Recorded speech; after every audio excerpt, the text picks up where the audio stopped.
Welcome to Beyond the Crucible. I'm Warwick Fairfax, the founder of Beyond the Crucible. You know, it's been an incredible journey, these last 300 episodes. I would say for me, it's been a voyage of discovery. And I think for both Gary and I. And I would hopefully say for the listeners and viewers as well. Our episode today is a special one. It's our 300th, and wait till you hear about how many podcasts actually reach that milestone. I think you'll be shocked. You'll also be inspired by what we discuss. 10 phrases that help you turn trials into triumphs that were birthed from those 300 episodes. They form the key phrases Beyond the Crucible uses to help you move past your worst day and into your greatest opportunity. And you will not want to miss the surprise the entire podcast team has in store for Warwick to mark this special occasion. So, put on your party hats. Here we go.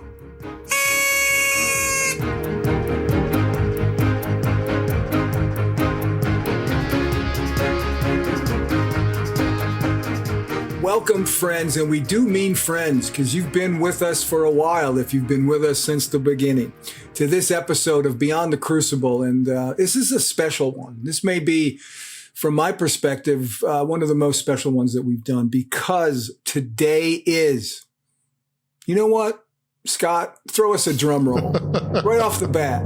Today is our 300th episode. Truly. And I just want to put it in perspective of how rare that number is in the podcasting world. Studies show that 90%, okay, 9 out of every 10 podcasts that starts, 90% of them don't make it past 3 episodes. Okay. Only 5.8% survive to get to the century mark, to 100 episodes. And how many, just guess to yourselves as you're listening and viewing this, how many do you think get to 300 like we are at as we're having this conversation? I bet it's lower than you thought. Only 1.79% get there. I'm a baseball guy, so in fact, I'm a journalist. I'm a former journalist who couldn't do math. The only way I could teach percentages to people was to do batting averages.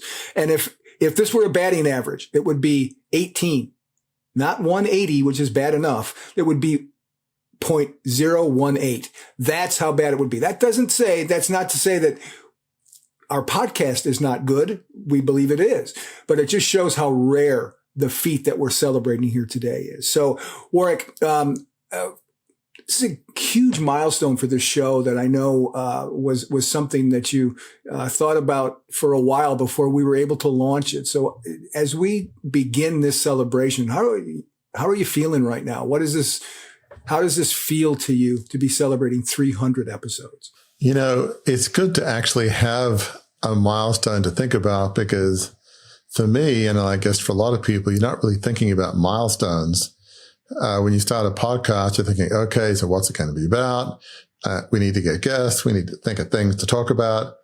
And you're really focused on kind of what you're doing, not how many it's going to be. It's like, I don't know. I'm just trying to figure out the next week and who we're going to get and what we're going to talk about. Keep having to feed the furnace, right? We've had to feed the furnace every week. Absolutely. But one of the things about reaching a milestone and just the numbers you mentioned, just 1.79% have reached 300 episodes. I mean, that's a small number. And so we feel very privileged. I certainly do, to be in that company.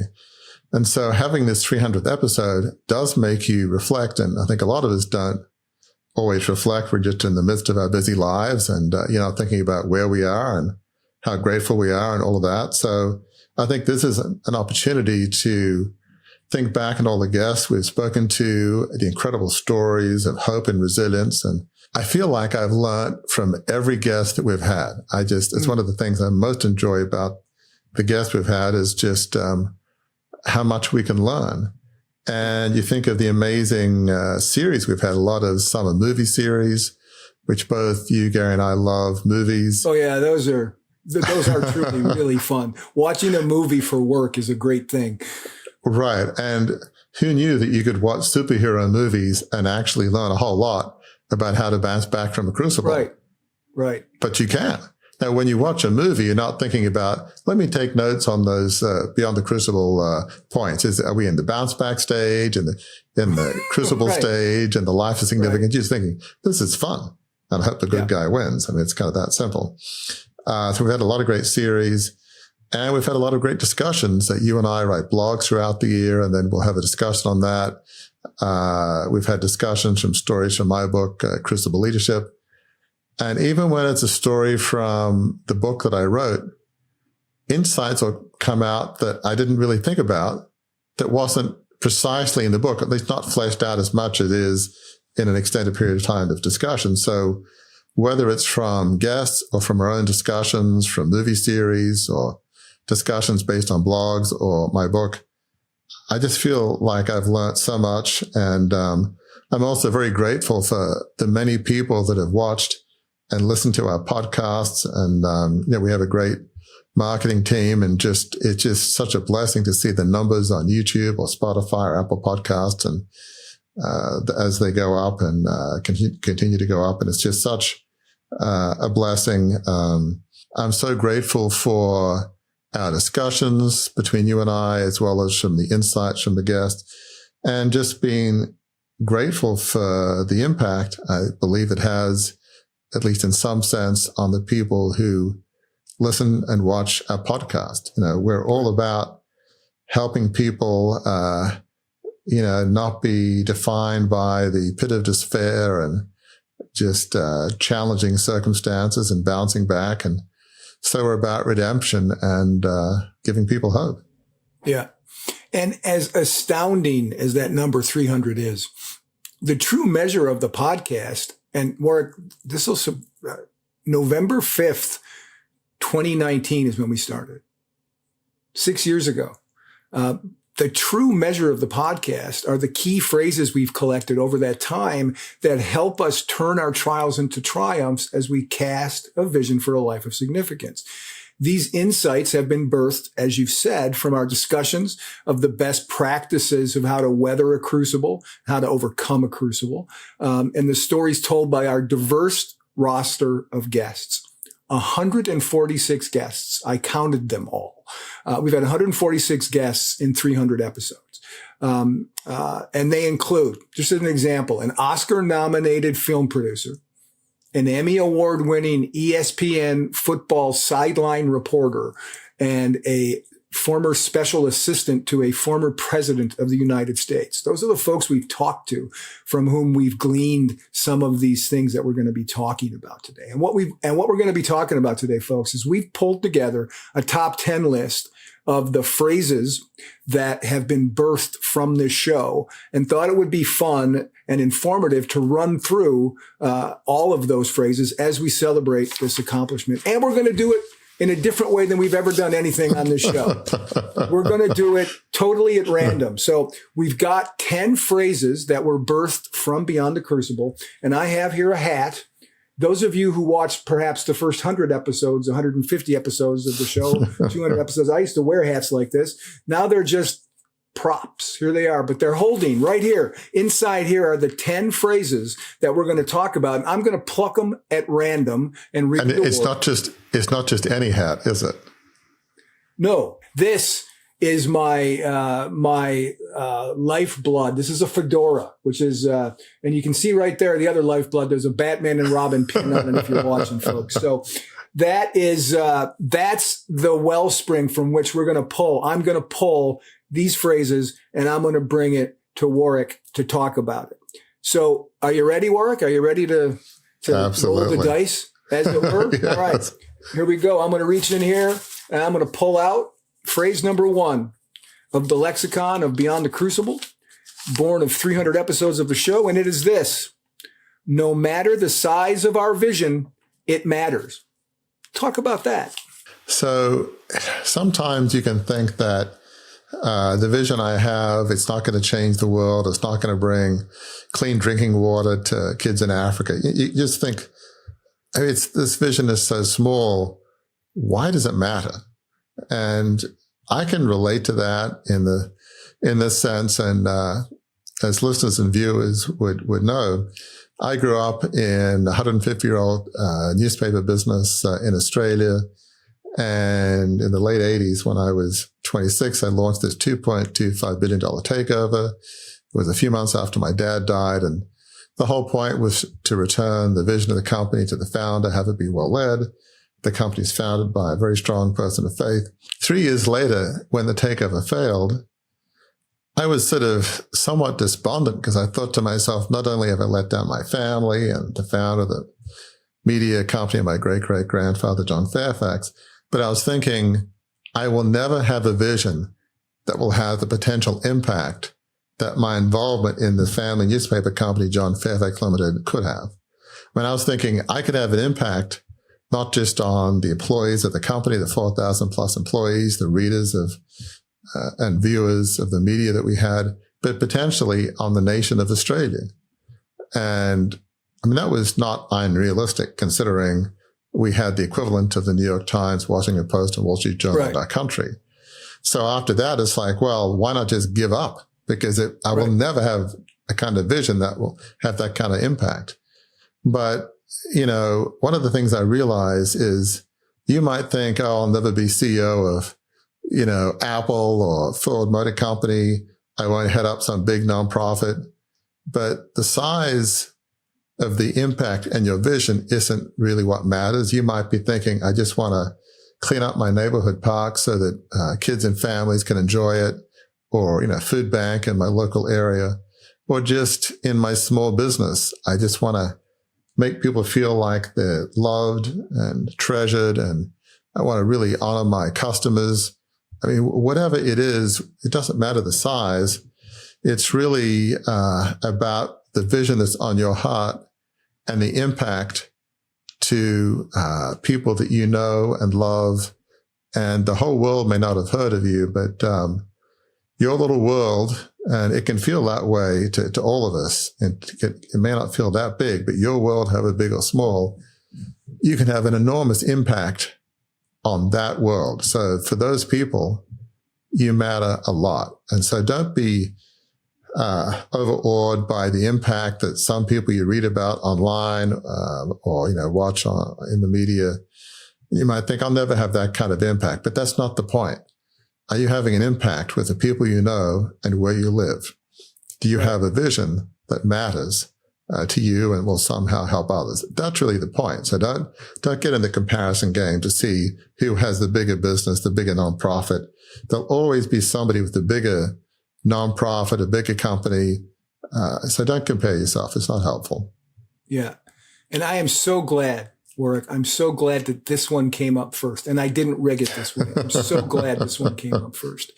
Because in thinking about the impact of Beyond the Crucible, I want to tell a story that I told you a couple of, like a month and a half ago or so. Our guest in episode 62, I believe it was. Let me look it up here. Yep. Our guest on episode 62 is a friend of mine, Ruja Markovic, who I had known since 1989 when she interned at the newspaper I worked at in Racine, Wisconsin. And Ruja and I stayed friends over the course of the years, and she came on and did the show because her crucible was, as a native of what was then Yugoslavia, she went back to the country in the 90s as it was falling apart in a terrible civil war. And she recounted the traumatic things she went through, that she overcame, and then the life that she built. But Ruja, over the last 4 or 5 years, had been battling cancer, and we talked a lot, either on the phone or via text. We had a close friendship, and she died on the 26th of December. Hours before she passed away, she texted me something I didn't get until the next morning. And I wasn't planning on this coming up first, so I'm going to pull it up here on my phone really fast because I want to read this to folks to see just what it was that she wanted to talk about. She said this to me hours before she passed away. She said, "I was on your podcast please make sure that Eli, who was her 13-year-old son, the love of her life, please make sure that Eli hears that. Please make sure that gets to him. That, Warwick, that's enormous impact. A woman's dying wish was that the words spoken over her, about her, on this show were heard by her only child, a 13-year-old boy who was the prize of her life. That says something about the impact you're having with Beyond the Crucible, I think.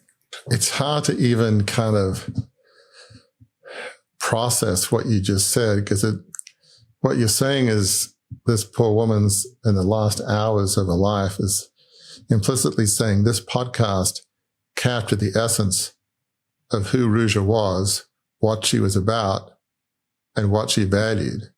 And she wanted that her legacy, as as she described it in this podcast, to be passed on to a son. So his son would know this is what his mother believes in.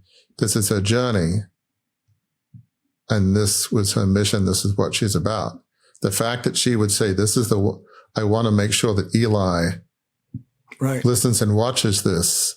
I mean, that's as high a praise as you could possibly have. I mean, that's, it's beyond saying it's an honor. It's a privilege of unparalleled magnitude to have anybody say that. That's just incredible. And Ruja, I did it. So he's seen it. All right, here we go. Number 2, Warwick. What do we have next? This one's long. Let's see what this one is here. This one is faith. Faith is something outside yourself that serves as an immovable anchor for your soul. So this is an interesting one. In my book, Crucible Leadership, we talk about faith in a broad sense. That's how we define it. Now, faith can be a major religion, a philosophy, a spiritual way of thought. For me, in fact, for both of us, it's our faith in Christ. But the point is this: whatever your belief system is for you, it's critical that those beliefs and values anchor your soul. Because as you journey back from your worst day, your crucible, it needs to be anchored by your beliefs and values. So it's not so much about what I or Gary believe or others believe. Every human being believes in something. Now, some of us don't really reflect too much on what we believe because life is busy. We just carry on at sort of Mach 3 and, kids and work and family. I mean, everything's just crazy busy. But, be that as it may, we all believe in something. So in particular, when you're trying to claw your way out of the pit of despair and move beyond that worst day, you've got to ask yourself, well, what do I believe? What is the anchor that's going to, help me keep grounded? What's the compass that's going to chart my course? Right. If you're trying to get beyond the pit of despair and move to a life-affirming vision that gives you joy and fulfillment, you've got to know what undergirds that journey, what beliefs and values will help you keep centered, will help you keep moving in the direction that your soul and you truly want to go. You cannot really move forward in a path that's going to be helpful to you or to others without having that path be anchored by your fundamental beliefs and values. And that's what we mean by faith. It's absolutely critical. And one of the things I love about our conversations with guests is you make it very clear. You say it a lot. Your truth is your truth. You point out, you and I, as you said, you and I are Christians. But you don't have to be a Christian to be on Beyond the Crucible. You don't have to believe what we believe to talk about how you will overcome your crucible. And that is that's part of your desire, right? To speak eternal truths to a larger audience than even just people who believe like us, right? Absolutely. I mean, in addition to having written my book, Crucible Leadership, and the host of this podcast, I'm a certified International Coach Federation executive coach. And by training and by values, I believe a bunch of things, including my faith in Christ, which is the anchor of my life. And I try to live that every day. I try to think, how am I living my life in line with the principles of Jesus? Am I living in light of that? Or am I ignoring it? Am I forgiving? Do I have compassion? Am I living my life in light of truth? From my own paradigm, that's how I look at it.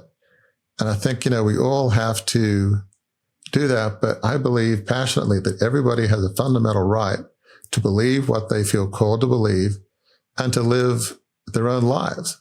But while there may be different paths, what I think is not helpful to say is beliefs and values are irrelevant to me. I'm going to ignore them. Because that's not so much ignoring what other people think. That's ignoring yourself. That's ignoring your own soul. It's never helpful to ignore your own soul and your own fundamental beliefs. Good things don't happen, if you won't even pay attention to yourself. That's why this is so important. Yeah. All right, here we go. Third one. Here's the hat again. I'm just going to show the fedora as often as I can. Here's the hat. I'm going to go in here. I've got another one. Let's see what we have. In the lexicon of Beyond the Crucible, birthed from this podcast, celebrating its 300th episode as of this speaking. All right, here we go, Warwick. Forgiveness doesn't mean condoning what was done to you. There's a couple things in here on forgiveness. This is the first one. Talk about that a little bit. This is interesting because for a lot of people, they feel like they cannot forgive because if they forgive, somehow it means that what that person did to them is okay. No, that is not what it means. If somebody, and we've had people on this podcast, people who've been abused by one or other parents, people who've just suffered, lost businesses, maybe they're ripped off by somebody else. There's a lot of people that have anger towards people that have really hurt them. And so, forgiveness does not mean condoning the horrendous behavior that was done to you. But one of the things we say is that to be able to move on, we need to let go of the past. And so if you have this attitude that, well, I'm not going to forgive because, then I'm condoning, no, forgiveness and condoning, two separate things. But if you don't forgive, you keep looking at the past. You don't look at the present or still less, the future.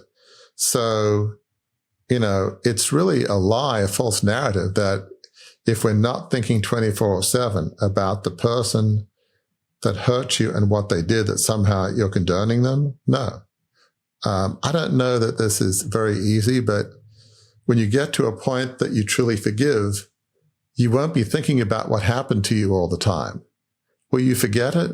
No, but it won't be a 24/7 thing. Maybe a few days, maybe a few weeks, maybe more will go past in which, I really haven't been thinking about that because I've been busy with the present and been focused on how to help others. And it's just not something that consumes me anymore. So that's why we make it a very important point to say forgiveness doesn't mean condoning, but you got to find a way to forgive in order to let go of the past and move on. And if you can't move on, how in the world are you going to help anybody? It's just so important. Right. I heard it described at church once, decades ago, that forgiveness is taking on the sins of another person to yourself, right? That's what forgiveness, and those can be heavy. That can be heavy. And the other aspect of this, Warwick, is it's not just always other people we have to forgive. It's also ourselves we have to forgive. And I know from your story that was one of the, you yourself were perhaps the person you had to forgive the most for your crucible of the failed takeover of the family media business, right? Yeah, sometimes forgiving other people is one thing, but forgiving ourselves, that feels like the Mount Olympus of forgiveness. Right. And that is tough. For me, again, I mentioned earlier in the failed $2.25 billion takeover of my family's 150-year-old family media business, I felt like I let down my father, my parents, the 4,000 plus employees, other family members. I felt like I let down John Fairfax, an incredible person of faith, my great-great-grandfather. And so in the 90s, I would just continue to persecute myself. Before I launched the takeover, I had an undergrad degree at Oxford, worked in banking on Wall Street. I graduated from Harvard Business School in 1987, months before launching the takeover. We're not talking years, months. Right. I mean, I graduated in May, June. Takeover was launched in September. That's not a long time frame. Just a few months. Yeah. So it's easy for me to say, how could I have been so dumb, assuming family members wouldn't sell out into a takeover company controlled by me, because I wanted to make sure we could change management and change the direction of the company. So it made sense at the time to me, but it just was ludicrous. But over time, I got better at forgiving myself. For me, my anchor is my faith in Christ, and came to realize, Christ doesn't need my stuff, doesn't need a huge family media business. He loves us unconditionally. It's not, as children of God, it's not based on what we do. But then I also had a more sane view that there was infighting amongst family members going back many decades. It was a very difficult situation that I grew up in. So was it all my fault? No. Did I make some incredibly poor decisions? I think I certainly made some decisions that weren't great. Yes, they were probably poor. But I was able to let go of it in part by saying, look, I was so young. I was in a very difficult situation. I honestly was trying to do the right thing. I was never trying to hurt anybody. But it didn't work out. I made some bad assumptions.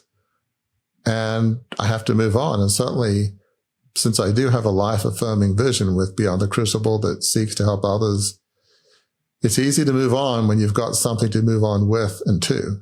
What's the next thing that you're going to, I feel like a carnival barker or something. All right, what do we got next coming up here? What do we have? You have to do, this is a phrase you used earlier a little bit, just as a tease. You have to do the soul work. We say this a lot here. You say this a lot here. And again, it's like you have to forgive.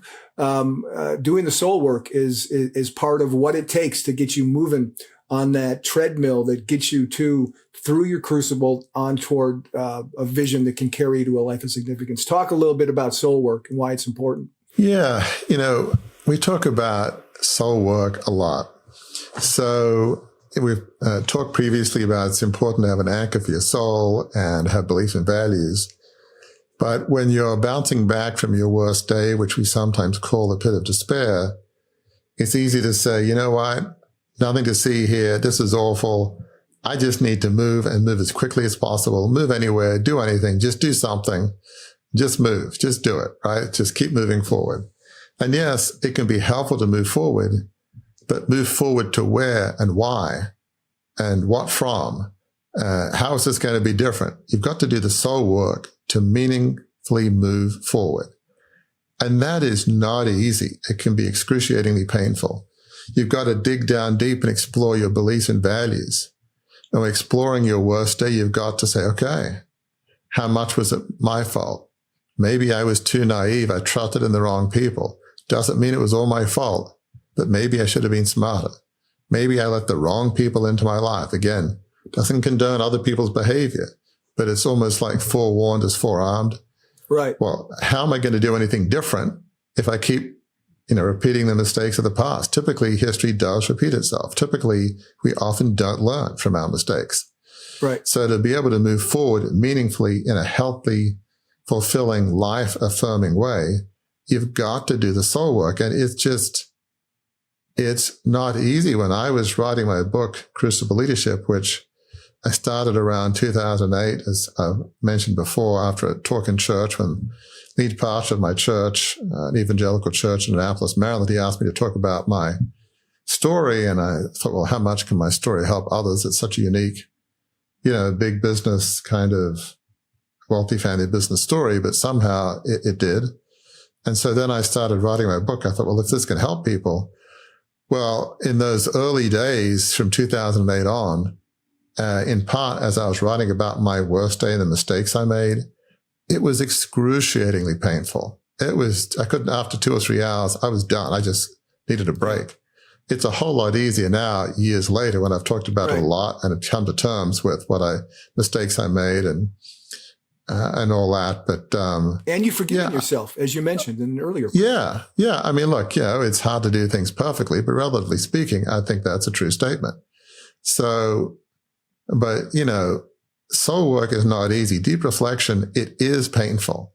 We talk about pulling off the Band-Aid. Well, think of like a Band-Aid on there with like, cement that's like, some of the most excruciating pain you've ever felt. That's, what it's like pulling off that kind of Band-Aid. It is not easy. I realize that. But to be able to move forward, you have to do that soul work, that very painful inner reflection. It's critical. All right. We are 4 through. We're about to go to the 5th one. Let's see what we have. Oh, this one's fun because, again, all these are fun. And here's why the fun for me is that these words or these phrases did not exist in my vocabulary before I started working with you at Beyond the Crucible. And I don't know that you thought about them in the same way. A lot of these things don't even show up in your book because the podcast came after the book. So here's the 5th point. We need fellow travelers. Again, should say copyright Warwick Fairfax on it. We talk about it a lot, but explain why that is so critical to our journey from trial to triumph. Yeah, that word, fellow travelers, it really didn't exist in the book. It's come out of our discussions, and it's a phrase that we have coined. And basically, the thought is often when we're bouncing back from our crucible, it's tempting to say, we've got this. I don't need help. I know what I'm doing. Move out of my way. I got this. But rarely is it the case that we've got this. I don't care how capable you are, how self-confident. From my spiritual framework, God doesn't give us all the gifts. And why is that? Because I believe he wants us to be humble and wants us to work in community. And so, since we don't have all the gifts needed, if we have a small business or a nonprofit, whatever it is, we're going to need people with skills and experiences that we simply don't have. And so a self-confident, humble person says, look, I know I'm deficient in certain areas. Like for me, as I've talked about before, I feel like I'm a good reflective advisor. I think I'm a decent, if not good writer, but I'm not a salesperson. I hate selling. Every time I try to, I feel like I'm a used car salesman trying to sell the worst lemon that's ever existed. Is that true of sales? No. But that's psychologically what I feel like. And it's just very ingrained, and I'm sort of a reserved person by nature. So it just doesn't fit. So there are other people on the team who are better at promoting and selling than I am. And so that's one side. The other side is that we need people who will come alongside us and encourage us, especially in those early days when you're in the pit of despair. You might be thinking, nobody could want to be around me. I feel like a leper in the Bible, unclean, leave, go away, don't touch me. And nobody could respect me or like me. But when you find a few, all you need is a few, 1 or 2 or more, that says, look, I realize this is really tough, but I believe in you. You do have skills and abilities. You do have something within you that could be a future vision. You matter. Your heart matters. You matter as a person. All it takes sometimes is people who believe in us to take one small positive baby step. Maybe is to talk to somebody that your friend knows that might have work for you. Maybe you have a passion about a certain nonprofit, or maybe it's talking to folks that do something similar. In conversations, it gives you a spark of confidence. It helps you take that next step. So, people who encourage us on the days when we feel like I'm going to give up, it's all too hard, is critical. So, fellow travelers is critical. Without them, I think it's hard to see how you get beyond your worst day, the pit of despair, how you get that vision off the ground with people with diverse skills, how you keep going and have perseverance without people encouraging you to say, hey, look how far you've come. I know you can do it. It's absolutely critical. How important have fellow travelers been to your own journey from setback to significance? That's a great question. I mean, the list of people that have been our fellow travelers at Beyond the Crucible is huge. We've had so many, and those are people with different skills and experience. But, there have been days when I've been a little discouraged, and we've got people, yourself and others have encouraged me. Certainly more broadly than that, my wife, Gail, has been a huge source of encouragement. Even my kids, people at church. I'm an elder at my church, and I'm in a life group, community group. I had all sorts of people. When I was younger, I had people that were mentors of mine that, spiritually kind of just in those dark days of the takeover was able to encourage me. So I've had a lot of people that both encouraged me as well as had skills and experiences that I don't have. So yeah, I mean, I've always felt like, why would I try to do it all myself? I like getting input from people. I'm an advisor, but I'm also somebody that likes to take input and reflect on what people say. It doesn't mean I agree with everything, but by the dialogues with other people, it actually helps refine my thinking. So fellow travelers is absolutely critical. Warwick, I'm glad that you talked about that, because we're going to take a pause in our conversation, and we're going to do something a little bit different. Warwick, congratulations to you, to Gary, and to the entire Beyond the Crucible team for your 300th episode. Many may not realize, maybe just you and I, that this has actually been a 10-year journey to this extraordinary milestone. Wow. When we first met in 2016, you had a manuscript and the dream of publishing that manuscript as a book. You met me because you needed a brand. When you first told me the story of losing your 150-year-old family media business, I thought that was incredible. But when I read the manuscript, which of course became your #1 Wall Street Journal bestseller, Crucible Leadership, something became really clear to me. The fact that your story wasn't about this devastating loss, but was really about your heroic journey back from it.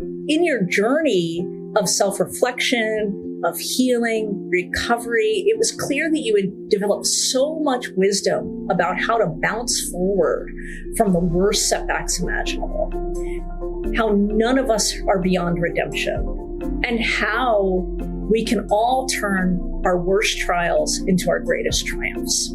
Now here we are, 10 years later.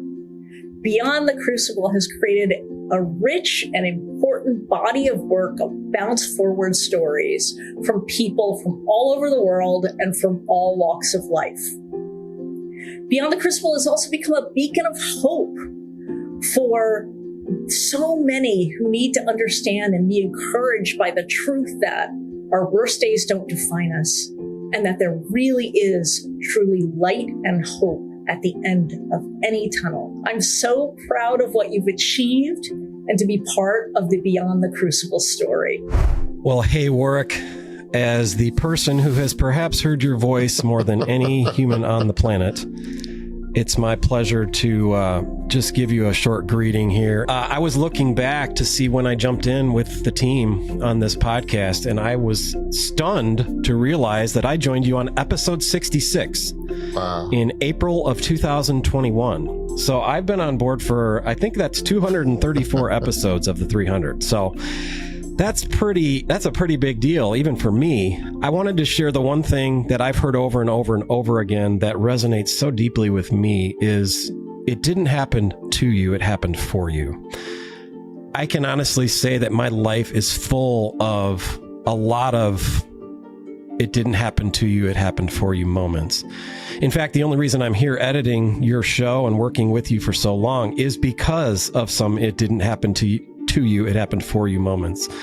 And so I just enjoy kind of rethinking through that every time I hear that phrase. Is just the Lord's been good to me through some really hard times. And I can look back honestly and say, those things didn't happen to me, they happened for me. And of course, you and I share faith, and we can look to a much bigger purpose to those hard times. So I just wanted to thank you for all of those times that I've enjoyed personally, the moments they've spoken to me. And the times I think back of texting you and saying, hey, this was a great episode. I really appreciated it. So thanks for everything, and congrats on number 300. Hey, Warwick, I just wanted to say congratulations on 300 episodes. This is definitely an accomplishment for any podcast, but it makes me really happy to know that your show is thriving and we're just getting bigger and better each year. I love watching you and Gary have discussions every week, and it's been amazing to be a part of the guest booking and curating the stories that we put out on this podcast. A little interesting bit, when I started working with the team, I was going through my own personal crucible, and it was something that wasn't really on the surface for me, but working with Warwick and Gary throughout this experience has really helped me, understand that your worst day doesn't define you, and that there's a lot of wealth and resilience and enrichment that happens when you don't let your worst day define you. I have to say, this is one of my favorite jobs I've ever done, coming from the film industry, and using our skills and our connections and our, network to help people and make a difference. I think back on, we've had some amazing guests join us. Some notable ones for me, Amy Shippey's episode really stuck out to me, and how she, let her faith kind of give her a new direction in life. I really like Lauren Sisler. Her story is amazing, and we're hoping to have her on again soon. But overall, I'm just really proud of you guys, because vulnerability over a digital format is always hard, and I feel like you guys have captured a lot of authenticity and wisdom, and you have a vessel and a program that's really helping people, and it's a joy for me to log on every day and to work with you guys. So I'm just really proud of you, and I hope that 300 is just a start and we have 300 more ahead of us. So congratulations, guys. Warwick Fairfax, I am so excited for episode number 300. It has been a long journey to get here, but what a fulfilling one. Scott and I talked this morning. Scott, of course, our wonderful editor, and we started with you around episode 66. And what a partnership with you. We're so thankful to get to tell these wonderful stories. And, honestly, I was thinking about which story is my favorite. And it feels like every week, every month, I learn more of your story. And this is a good moment to remind ourselves, your story is such an inspiration for so many. We don't talk about your story all that often. 300 episodes in, we've been there, done that.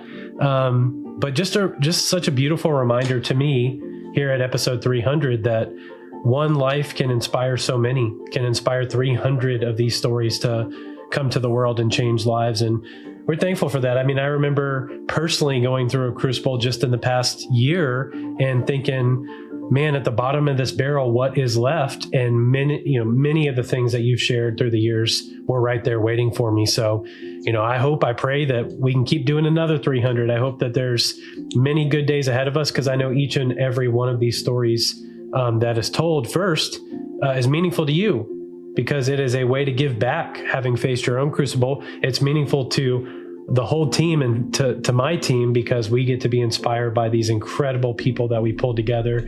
And it's meaningful to the listeners and the viewers. And we know that we can feel the impact. The last story I thought of, just sitting here laughing about, is when we recorded your audiobook, Warwick, and there's helicopters flying over a forest in Austin, Texas, and we've got to pause every now and then because the helicopter's going to save somebody. And it's an honor to work with you. It's an honor to laugh with you. It's an honor to bring these stories to life. And thank you for the hard work and the investment you're making into this world through Beyond the Crucible.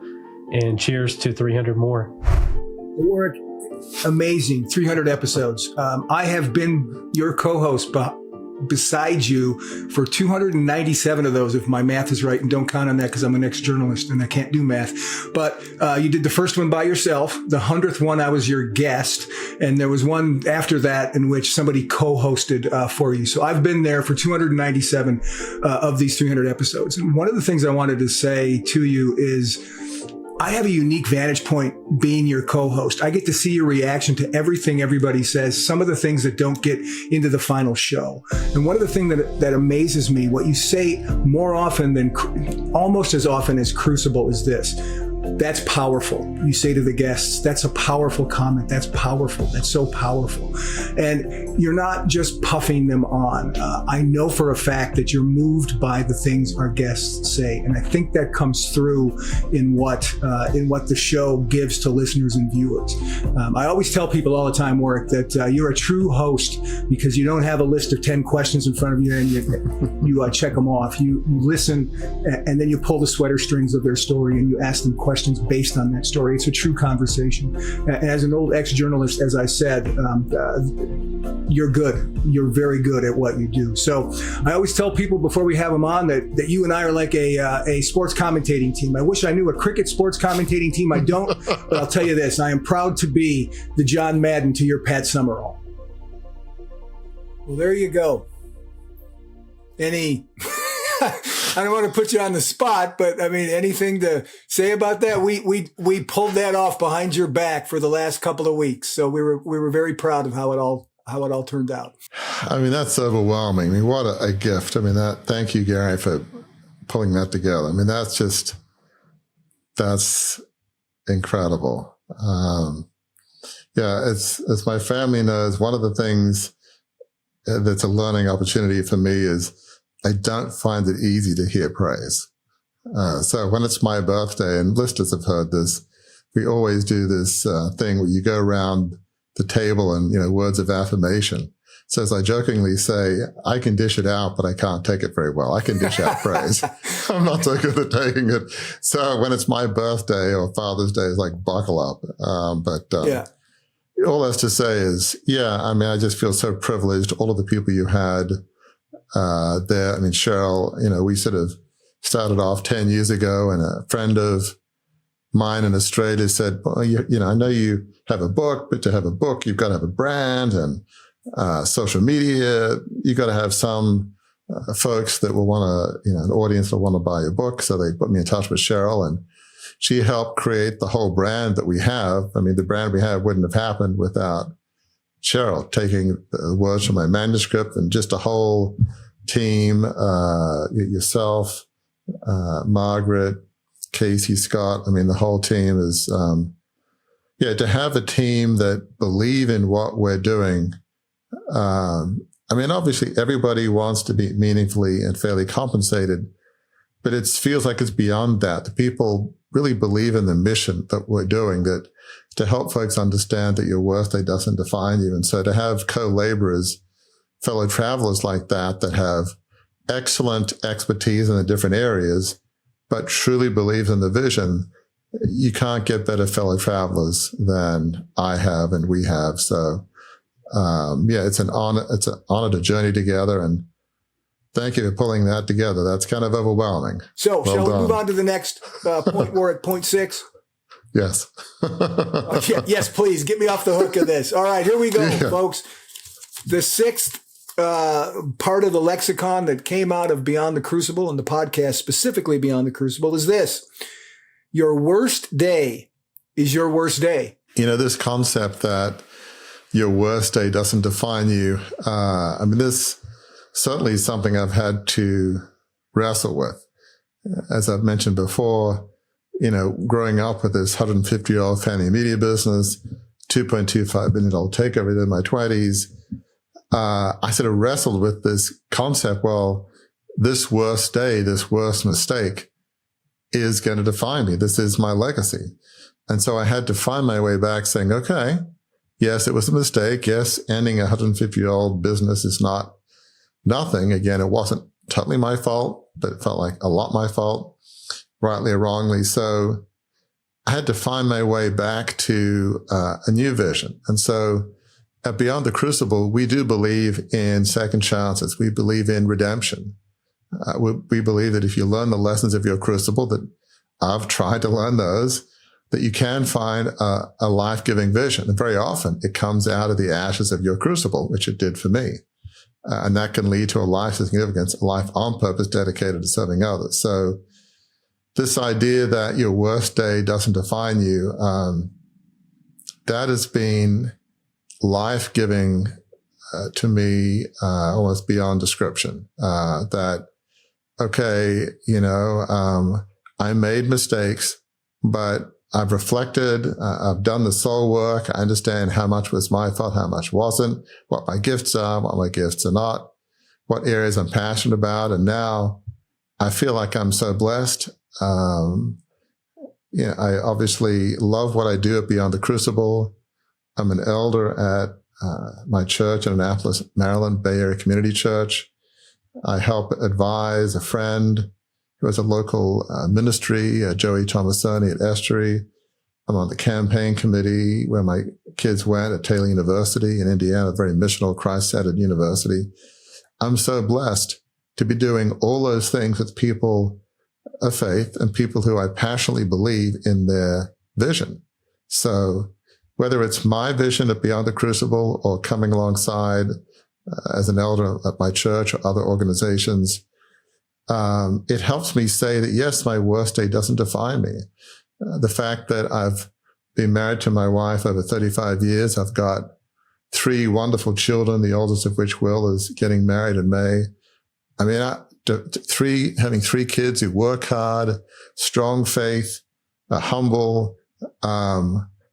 I am sort of blessed beyond description. So the fact that your worst day doesn't define you, I can honestly say amen, and I do believe that. All right. We're getting to the back half of our journey here, Warwick. We've got a few of these left. Let's see what we've got here. Character is your belief system in action. That's a good one. That's a big one. That came a lot out of the actionable truths of the brand, right? Talk about that a little bit. For me, my highest values are integrity and humility. But really, character is your belief system in action. I think from my perspective, faith is important, but faith without actions is meaningless. Right. And one of my favorite Bible verses is James 2:17. And it says this: in the same way, faith by itself, if it is not accompanied by action, is dead. So to say, oh, I believe in love and kindness and compassion, but you have no kindness and compassion to anybody you know, I mean, what's the point? Or if you're like Enron, that company from a number of years ago that had all these wonderful values that they were about, love, compassion, whatever, and they didn't at all exhibit it. There was a lot of fraud and a lot of bad things going on. That's one of the worst things is to say you believe in a certain set of values and not live them. People will rightly accuse you of being a hypocrite. Doesn't mean that you'll live out your beliefs and values all the time, every day, but as a whole, over the course of your life, is your life characterized by congruence, by more often than not living in light of your beliefs and values, or is it not? That's really, the question. So, your character is your belief system in action is just so important. Beliefs without putting them into action, people may question, well, if you really believe that, wouldn't you live it, at least to some degree? Right. So character is so important of just living what you believe. And it's a journey. It's not easy. We're all going to make mistakes, which we have to confess, apologize, and then try to learn from them, minimize them. But yeah, it's important to do the soul work. It's important to have beliefs and values. And it's important to try to your utmost to live them out every day with your family, with your coworkers, people that you know, organizations that you're involved in. It's critical. Yeah. And as I said, right, this is sort of the linchpin of our series that we did on the actionable truths of the brand, right? This idea that, you can believe something, that's great, but if you're not doing it, right, actionable truths, it's a truth, but truth without action doesn't get you anywhere. So, talk a little bit about, you don't have to go into all of them, but this idea, because it took us a while to land on something like actionable truth, and we came up with it because it is so important. Yeah, you got to have truth, but you also got to have action behind it. That's what's going to propel you to your vision and then to a life of significance, right? You might say, I believe in fellow travelers, but I don't have any. Okay. Right. Yeah. Great. But you've got to have them. Or I think in theory, it's good to have a vision, but I've taken no steps whatsoever to try and figure out a vision. I've not done the soul work, the reflection. I've not talked to others to get an idea of what kind of vision it could be. Okay, I have this vision, but I've taken no steps to make it a reality. I've not tried to get on board fellow travelers, be they paid, unpaid, informal advisors. So, the truths that you live your life by, they've got to be actionable. You've got to be moving the ball down the field in each of these areas. Self-reflection, that's important. Okay, but you've got to do it. Right. It's really, really painful. You've got to sit down and say, what went wrong? How much was my fault? How much was others? Was I in, like a square peg in a round hole? Was it not a good fit for my skills? Was it something that I could care less about? Was I in an organization, I don't know, maybe making cigarettes, and I'm thinking, gosh, that maybe is killing people or it's not healthy. So maybe there's more to life than just the almighty dollar. Maybe I need to be in organizations whose products and services I believe in. Maybe we're just killing my soul, going in every day to whatever that company was that just treated people poorly, sold products I didn't believe in. Well, you've got to do the self-reflection. So actionable truths is critical, and doing the work on each of them. Absolutely. An actionable truth here is I've got to pull another phrase from the lexicon of Beyond the Crucible that was birthed in the podcast right here. And here we've got one.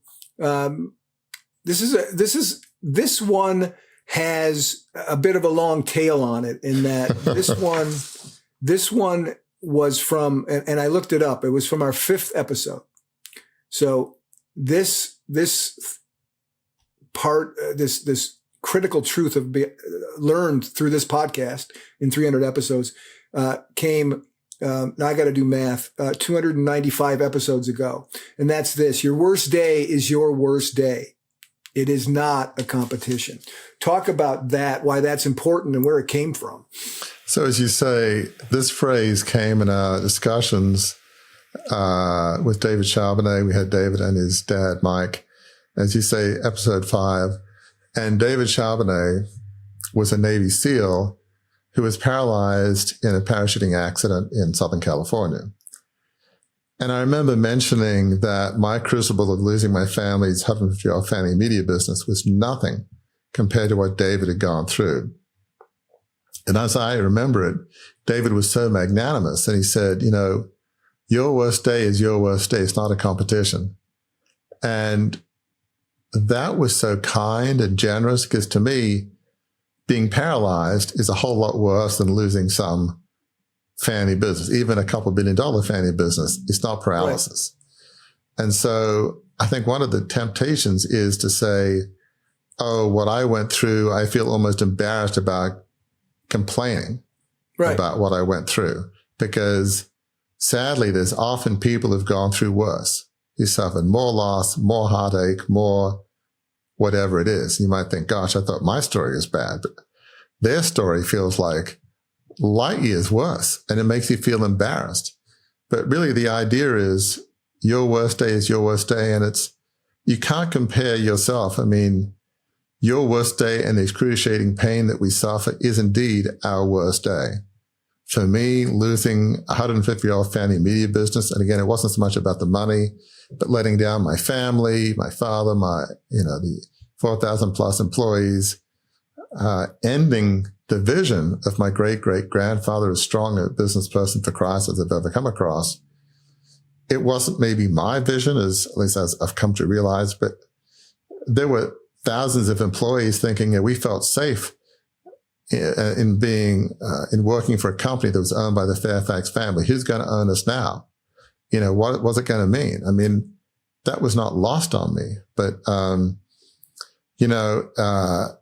it felt excruciatingly painful at the time, just feeling like, probably the worst part of it was feeling like God had a vision from my perspective, because I came to faith in Christ at an evangelical Anglican church at Oxford. I felt like God had a vision, and I let God down. Now, if God had wanted it to happen, it would have, but despite my mistakes. But that was so painful, letting my family, employees down, letting God down. It was excruciatingly painful. So that was my worst day.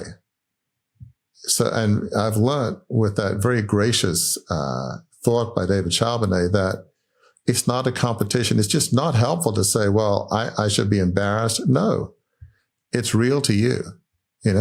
Somebody that loses their job as a CEO, maybe the board fires them. You might say, well, loses a job as a CEO, you'll probably find somewhere else or something will happen. And gee, that's not paralysis. That's not being destitute. Okay. But for them, their whole identity or their whole sense of well-being, maybe it does mean a pay cut. Maybe they will have to sell their home. I mean, again, I'm not trying to minimize that, but it's like, you can't compare what you've been through. If it's incredibly painful to you, who are we to judge others? Who are we to judge their pain and say, oh, that's nothing? I mean, that's, and from my perspective, not right. We don't judge other people's pain. We don't criticize others. We don't, make them feel less than. So this is an incredible gift from David Charbonnet. All right, we've got a couple more of these left, Warwick. Here we go. The next phrase out of the Beyond the Crucible lexicon, birthed from the Beyond the Crucible podcast, is this: lack of forgiveness is like drinking poison. It's our second exploration of the subject of forgiveness. First one was about forgiving yourself. This one's about not forgiving others. Why is lack of forgiveness like drinking poison? This is a phrase that we've used a lot. It's related to forgiving, but not condoning. But when you don't forgive, because we can think to ourselves, if I forgive, that means it's okay what the person did. But what happens is when you don't forgive, it is like drinking poison. And what's so frustrating and galling is typically when we don't forgive, the other person could care less. But we're thinking about it 24/7. We're thinking about how bad it was. And it's just, what happens is it corrodes our soul. It just eats away like acid, just destroying us. It can damage our physical health. It can certainly damage our well-being. And what happens is when we don't let go of what happened, the poison often manifests itself in anger and rage. And the sad thing, I think this is true, we tend to take out our anger and rage on those closest to us. Our wife, husband, kids, brothers, sisters, family, parents, cousins, friends. Do they deserve that? No, of course they don't. And so if you love your family and your friends, co-workers, you have to forgive, because that, anger leaks, and it will leak on the people closest towards you. So it is like poison. It can absolutely destroy your life. And as we said before, how can you move forward when your soul is just being eroded and corroded by acid? Yeah. There won't be any soul left to move forward with. Yeah. So moving forward with a life-affirming vision, it won't happen. So if you value your family, if you value the people that will be helped by your vision, you've got to find a way to forgive and stop, frankly, drinking the poison. You just got to stop.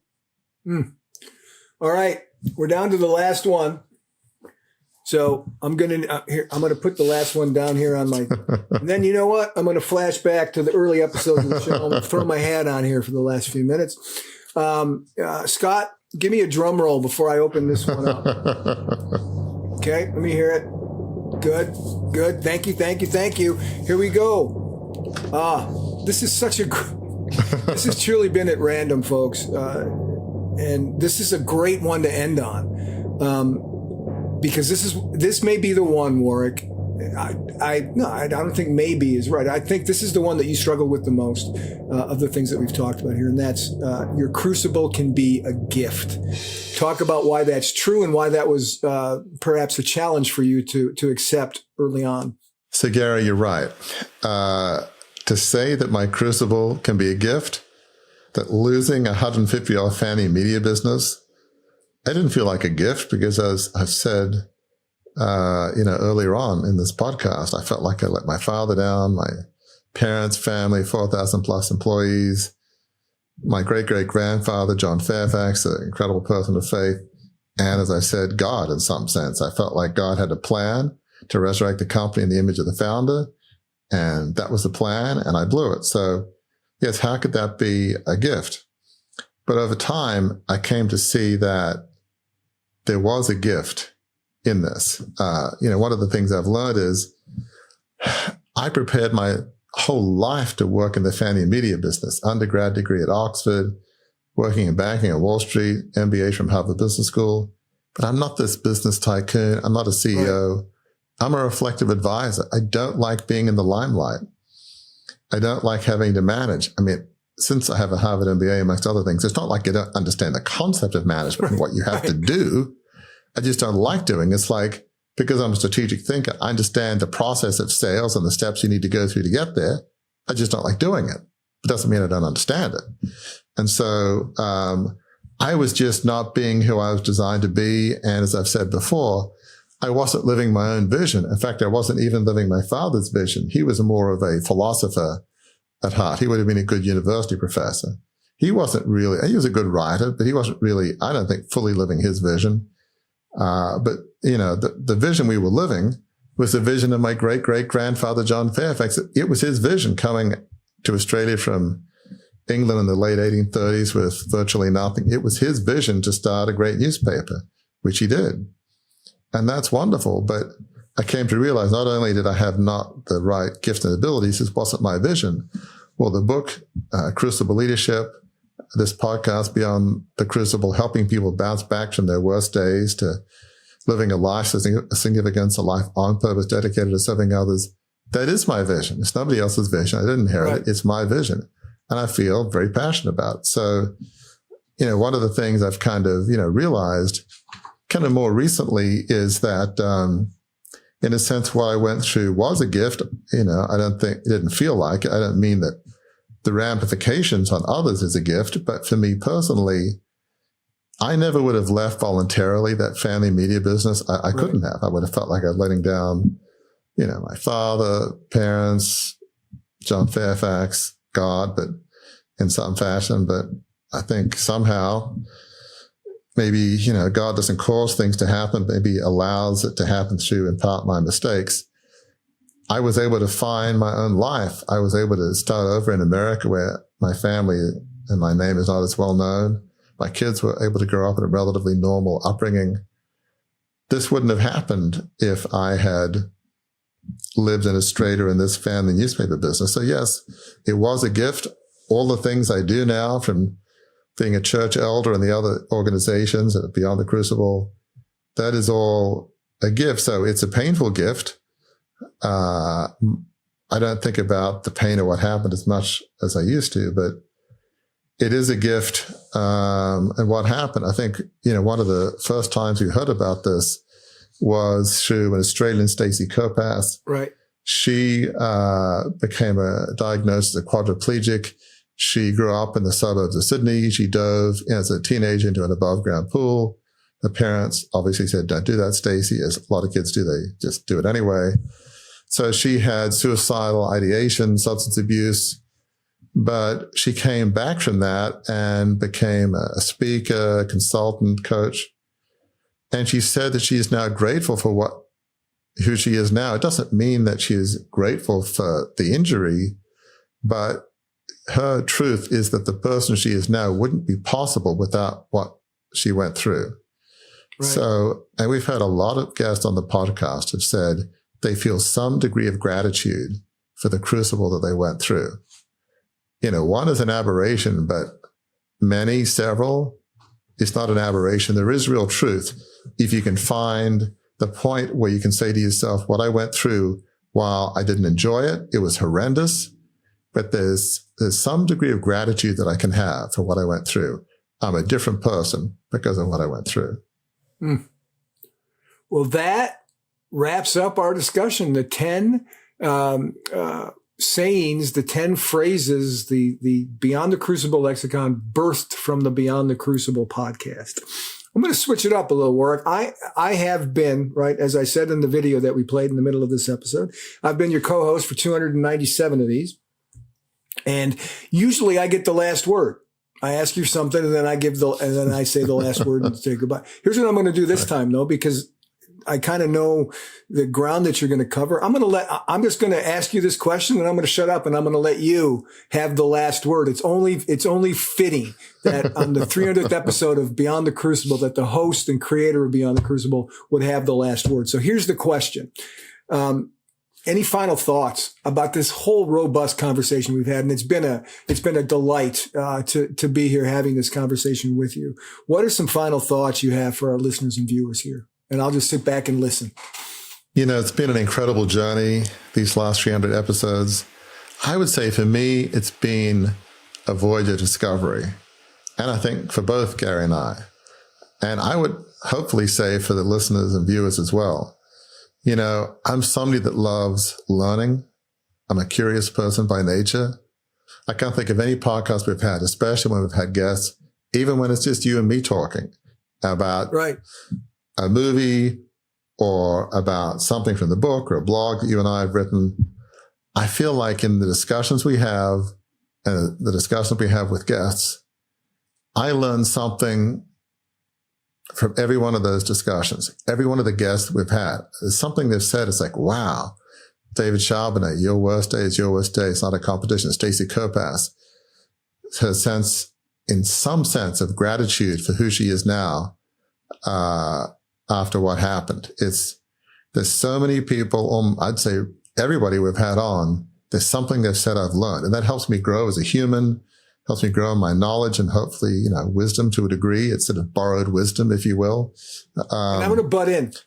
Right there because this is, you've often talked about you want to get, that you are. I mean, you are a thought leader, but you know what else you are, Warwick? You're a listen leader. The way that you conduct this podcast, the things that you listen for, the things that you hear, the questions you ask, that is anybody can talk. Good grief, right? I mean, it's easier to talk than it is to listen, and you do both extremely well. Well, thank you, Gary. I mean, I want to learn. I want to grow. Right. That's why I listen. And I want to probe the story of our guests so that it helps other people learn. So often I will ask guests, which not everybody does, I'll say, tell me the backstory. Right. Was there something in your backstory that was the kernel of the dream and the vision that you are now? What was life like before the crucible?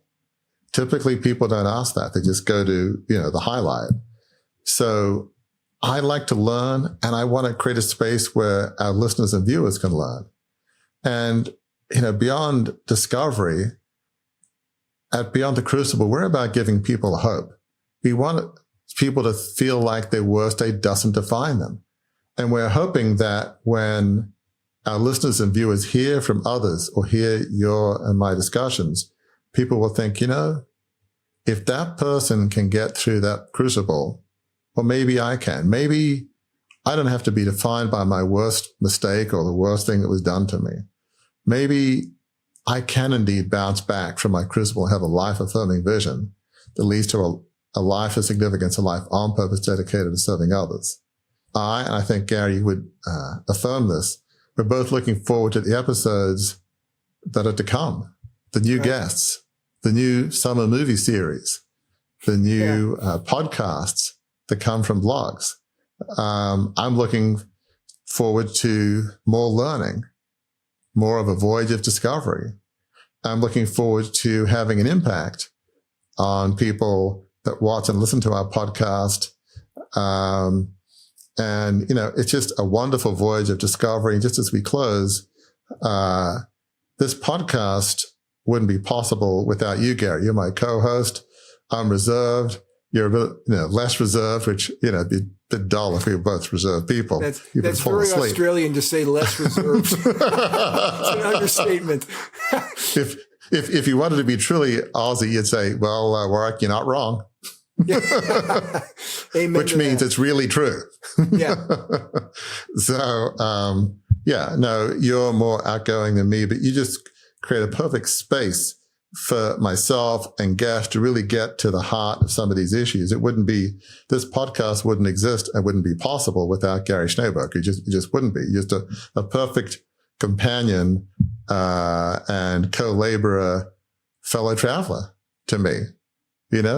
Without Gary, there wouldn't be Beyond the Crucible. It wouldn't be. So that, again, I think is a God thing. I feel truly blessed. We didn't bring you on board to do this. It was more your expertise in public relations. But as we were beginning it, it's like, I thought to myself, I think I'd rather do this with somebody else. And who should I do it with? Well, you.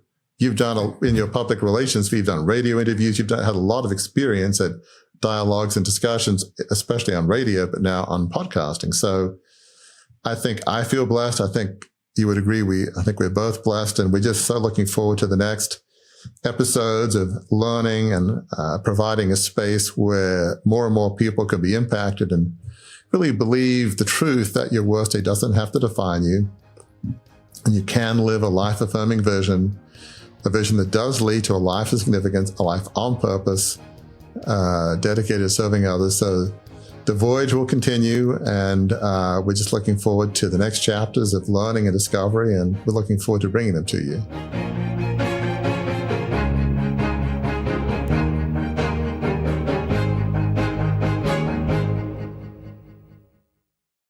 Welcome to a journey of transformation with the Beyond the Crucible assessment. Unlike any other, this tool is designed to guide you from adversity to achievement. As you answer a few insightful questions, you won't just find a label like the helper or the individualist. Instead, you'll uncover your unique position in the journey of resilience. This assessment reveals where you stand today, the direction you should aim for, and crucially, the steps to get there. It's more than an assessment. It's a roadmap to a life of significance. Ready? Visit beyondthecrucible.com. Take the free assessment and start charting your course to a life of significance today.